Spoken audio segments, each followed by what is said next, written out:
खुलुमबाय लोगोफोर, गोजोन मोनाबिलिनि दिनैनि सोलिफु रादाबाव नोंथांमोनखौ बयखौबो बरायबाय। आसा खालामो नोंथांमोना गासिबो गाहामै दङ। नोंथांमोननि थाखाय गुसुं समनि गेजेराव लाबोबाय गोनांथार रादाब। गिबि खौराङाव दङ, बिबारनि आबादजों समायहोदों। बायदि रं-बिरं गाबनि हायना सारफावनाय बिबार बारिजों समायदों। नायनो फैदों लोब लोब सुबुंफोर।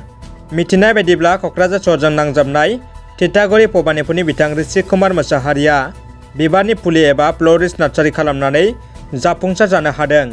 बिथां ऋषि कुमार मोसाहारिया 2006 मायथाइनिफ्रायनो गुबुन गुबुन आबाद मावनायजों लोगोसे बिबारनि आबाद मावनायखौ जागायजेननानै बिथाङा बिबार आबाद मावनानै गावखौ फसंथानो हानायजों लोगोसे सुबुंफोरनि गोसोखौबो जै खालामनो हादों। आसाम आयेन आफादनि बुंथिगिरि मानगोनां बिस्वजित दैमारिनि बिथोन बायदियै आसामनि बराक सेरफांनि ट्राइबेल हारिसाफोरनि सा 13 सोद्रोमानि मोनसे हानजाया बिटिआरनि राजधानी क'क्राझार सहराव दावबायफैदों।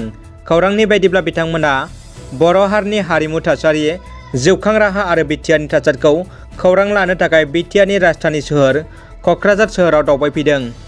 दानिया फैदो गुबुन मोनसे खौराङाव। बर' सावथुन नायगिरिफोरनि थाखाय गोजोनथाव खौरां।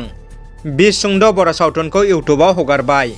बर' सावथुन मुलुगनि मुंदांखा फेस्ला फावखुंगुर फैला बरगयारिनि दिहुननाय सुंद' समाजारि सांग्रांथि सावथुन बिसखौ फैला जे बरगयारि इउटुब चेनेलाव हगारबाय।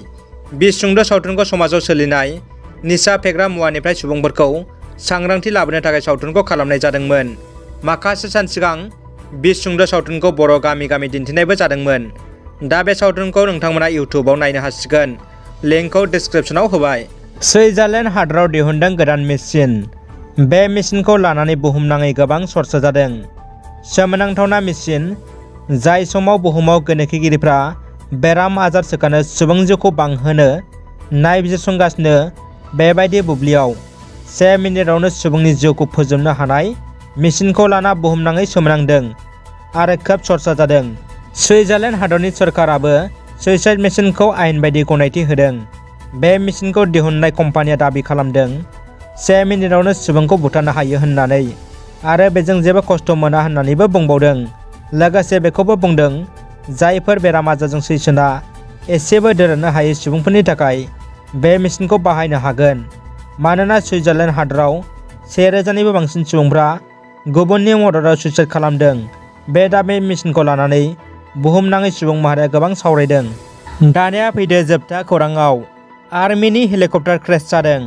दिनै तामिलनाडुआव आर्मिनि गंसे हेलिकप्टारा हरखाबै क्रेश जादों आरो बे जाथायजों 7 सुबुंनि जिउ खहा जादों होनना मिथिनो मोन्दों। बे जाब्रबथाय जाथायनि उनाव सन्देह खालामजानाय उग्रपन्थी पेन्जाब महन मुंनि सासेखौ पुलिसआ हमदों। जाथायनि उनाव पुलिसआ नायबिजिरगासिनो दं होनना खौरां मोननाय जादों। लोगोफोर, रादाबा एसेनोसै। रादाबखौ जोबजासे नायनायनि थाखाय गासैनिसिमबो साबायखर थाबाय।